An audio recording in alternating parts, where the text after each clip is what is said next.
Zee 24 तास एक पाऊल पुढे।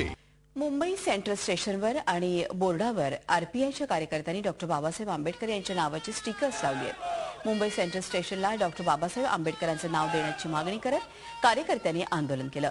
काही दिवसांपूर्वी काँग्रेसच्या खासदारांनीही मुंबई सेंट्रल स्टेशनला राजीव गांधींचं नाव देण्याची मागणी केली होती। तिथला आढावा घेतलाय आमचे प्रतिनिधी हेमंत बिर्जे यांनी। डॉक्टर बाबासाहेब आंबेडकरांचं नाव मुंबई सेंट्रलला द्यावं यासाठी आरपीआयने आंदोलन सुरू केले। आपण पाहू शकता आरपीआयचे आंदोलन कशा पद्धतीने मुंबई सेंट्रल स्थानकामध्ये घेराव करून बसलेले आहेत। त्यांनी आज डॉक्टर बाबासाहेब आंबेडकरांच्या नावाचं नामकरण केलंय। नेमकं काय याच्यातनं आपल्याला सूचना करायच्या आहेत आणि काय आपल्याला आदेश म्हणजे संपूर्णपणे इशारा काय द्यायचा आहे?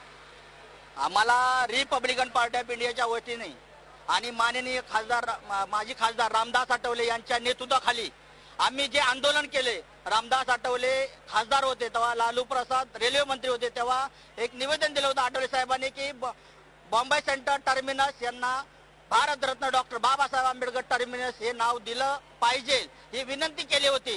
पण 2 रेल्वे मंत्री केंद्राचे बदलले तरी मुंबई टर्मिनसचं नाव डॉक्टर बाबासाहेब आंबेडकर टर्मिनस झालं नाही। या निषेधार्थ आम्ही रिपब्लिकन पार्टी ऑफ इंडियाने या रस्त्यात उतरलेला आहे। काय इशारा देत आहे?